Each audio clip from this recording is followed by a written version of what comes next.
আমাদের বাংলাদেশে যে নির্বাচন চলতেছে এটা কোনো মুসলমানের নির্বাচন নয়, এটা কোনো মুসলমানের নির্বাচন নয়, এটা মূলত হিন্দু বৌদ্ধ খ্রিস্টানদের নির্বাচন। কথা ঠিক কিনা বলেন?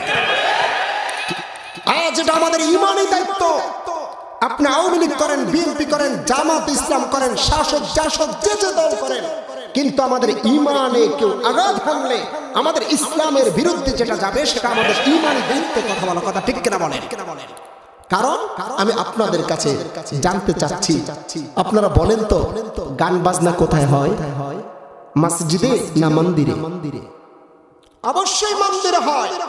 গান বাজনা কোনো মসজিদে হয় না, গান বাজনা হয় মন্দিরে।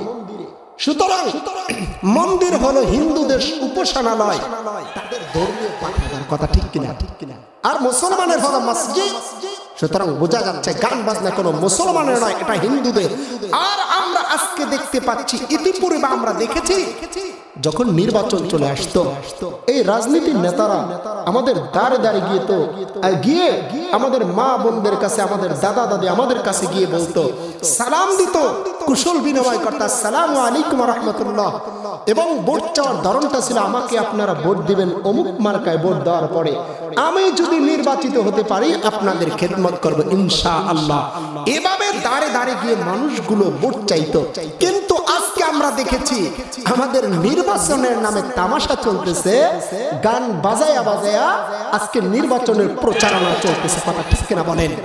সম্মানিত মুসল্লিনে کرام, আজ আমরা এর পিছনে এক নাম্বার কারণ হলো আমাদের পার্লামেন্ট সহ আমাদের সংসদে নর্তকী ঢুকে গেছে, গান বাজনাওয়ালা ঢুকে গেছে, যার কারণে ইমানদারদের সংখ্যা কমে গেছে। আজ আমরা দেখতে পাচ্ছি রাজনীতি করে এখন তো গায়ক ক্রিকেটার। কথা ঠিক কিনা বলেন? দেশ পরিচালনা করা এটা আমাদের দায়িত্ব, কথা বলা, দেশ নিয়ে কথা বলা। আজ আমাদের বাংলাদেশকে দেউলিয়া করার জন্য ওই ছোটখাটো রাজনীতিবিদ যারা বলে আমরা মোল্লারা রাজনীতি বুঝি না, আমরা ইসলাম যারা করে দাড়িওয়ালা রাজনীতি বুঝে না, তারাই মূলত আমাদের দেশটাকে ধ্বংস করতে চায়। কথা ঠিক কিনা বলেন? কারণ হলো আজকে আমরা দেখেছি এই নির্বাচনে আসতেছে আমাদের ফাইটটা যায় মমতা জাপা, যিনি নাকি এমপি হয়েছে। আপনারা চেনেন কি চেনেন না? হ্যাঁ, তোমরা তো চিন্তাই যুবকেরা, এটা হলো তোমাদের ক্রাশ। কারণ ওই নর্তকের ইতিহাস হলো সে 10 টাকা পেলে যেখানে রাখ সেখানেই কার। এভাবে রাস্তাঘাটে থেকে থেকে যে বড় হয়ে কণ্ঠকে বিক্রি করে একটু জনপ্রিয়তা অর্জন করেছে, সে এখন সংসদে যায়। কথা ঠিক কিনা বলেন? এর ইতিহাস এই গতকালকে আমরা দেখেছি খবরে, তার যে মা রয়েছে সৎ মা, তার বাবা বিবাহ করেছিল 2টি, এবং তার জন্মের পরিচয় সম্পর্কে বললাম না, যেহেতু তার মা বাবার বিষয়। সে সৎ মা, তিনি লাইভে এসে বলেছেন, খবরের নিউজ একদম ভাইরাল টপিক, সেটি হলো এই মমতাজ তার সৎ মাকে খাবারও দিচ্ছে না, তার সাথে কথা বলে না, দেখা সাক্ষাৎ করে না, সাহায্য সহযোগিতাও করে না। অথচ আল্লাহর বান্দি তিনি বলেছেন ছোট কাল থেকে এই মমতাজকে কোলে পিঠে করে তিনি বড় করেছেন। আমি আজকে বলতে চাই যে মমতাজ তার ঘরের ভিতরে তার মায়ের সৎ তার অধিকার নষ্ট করে, সে কোন জনগণের খেদমত করতে পারে না, জনগণের উন্নয়ন করতে পারে না। কথা ঠিক কিনা বলে? আজ এই জন্য মুসলমান ভাইয়ের আমার, আমরা যদি আমাদের সংসদের ভিতরে এরকম নর্তকীদেরকে ঢুকাইয়া দেই যে নাকি তার পরিবারকে ঠিক রাখে না, মা বাবার খেদমত করে না, মা বাবার কথা শুনে না, মা বাবার দিকে তাকায় না, এই মানুষগুলো বাংলাদেশকে দিনে দিনে এত অধপতনে নিয়ে যাবে, এরা কখনো দেশ প্রেমিক হতে পারে না। কথা ঠিক কিনা? এই জন্য ভাইয়ের আমার, আজ আমরা দেখতে পাচ্ছি আমাদের দেশের ভিতরে এখন তো এই মাহিয়া মাহি যে নাকি তার অঙ্গ প্রত্যঙ্গ উপভোগ করাতো মানুষদেরকে, যে নাকি টাকলা মুরাদের কাছে সব কিছু গোপনে দিয়েছে, এগুলো আর বললাম না। দেওয়ার পরে এখন বর্তমানে গোমটা দিয়ে সে নির্বাচনে দাঁড়ায়া যায়। ফেরদৌস যে নাকি নারী নিয়ে আজকে সমস্ত চলচ্চিত্র জগৎ কাঁপাইছে, যুবকদেরকে অসৎ চরিত্রগুলা যে শিক্ষা দিয়েছে, সেই ফেরদৌস এখন নির্বাচনে চলে যায়। আজকে যে ক্রিকেটার ছক্কা মেরে আজকে স্টাম্প ভাঙছে, কত তার কেলেঙ্কারি আছে, আছে, সেই সাকিব আল হাসানও এখন বর্তমানে নির্বাচনে চলে যায়। আজকে আমরা দেখতে পাচ্ছি হিরো আলম যে নাকি টোকাইছিল, 10 পাসও করে নাই, 5 পাস করে নাই, কি স্কুলের চৌকাঠও ডাঙ্গায় নাই, সে এমপি হওয়ার জন্য, মন্ত্রী হওয়ার জন্য এখন প্রতিযোগিতা করে। কথা ঠিক কিনা?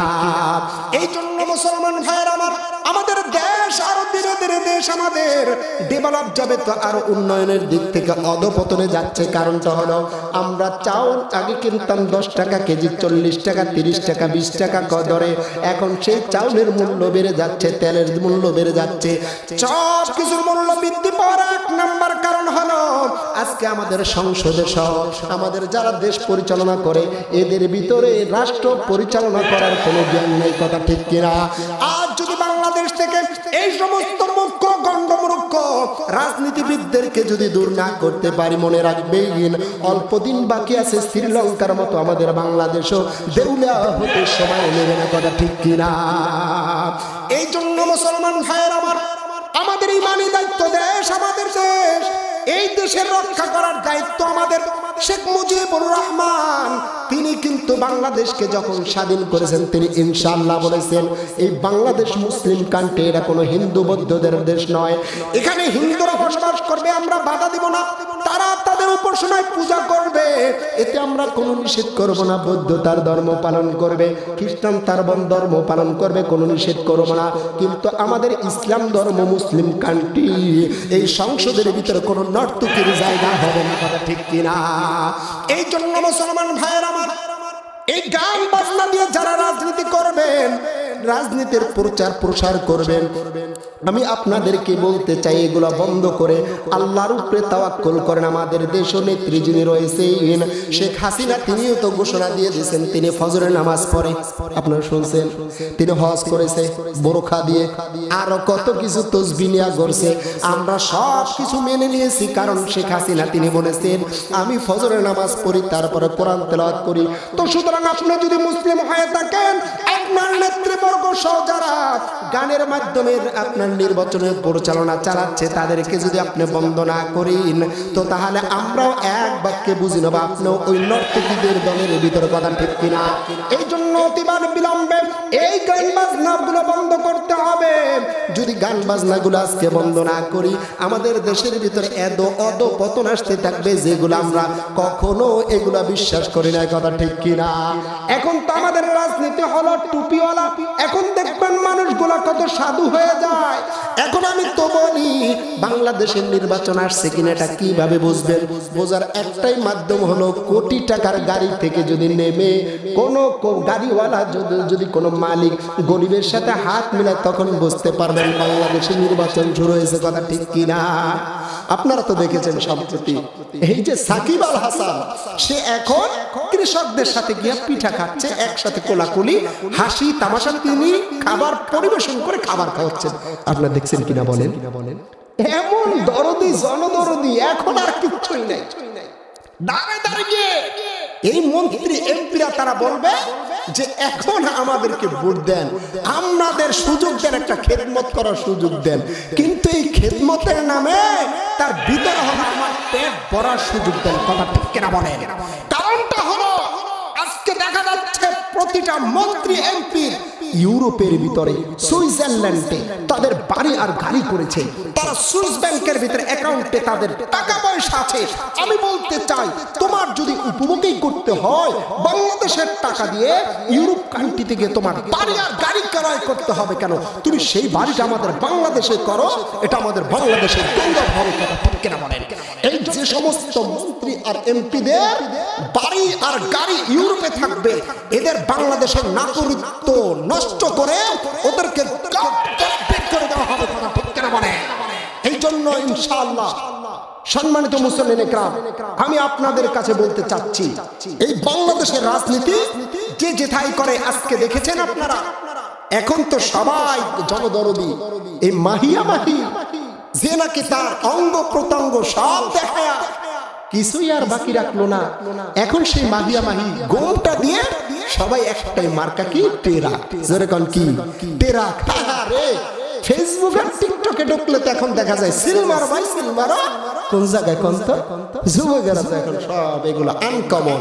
কিন্তু আমি বলতে চাই মাহিয়া মাহি যে নাকি সারা জীবন তার যৌবনটাকে বিলীন করেছে, ক্ষুধার্ত ওই এমপি মন্ত্রীদেরকে দান করেছে, আজকে সে বোরখা পরে এখন বলে আমার তো সন্তান হয়ে গেছে, এখন আর আমি চলচ্চিত্রে ছবি করবো না, আমি আপনা গুনিয়া থাকতে চাই, আর দান সিদ্ধ করে তাদের কাছে যায়, দাঁড়ে দাঁড়ে যাচ্ছে। এগুলা মানুষদেরকে বোকা বানানোর আরেকটা পায় তারা। কথা ঠিক কিনা বলেন?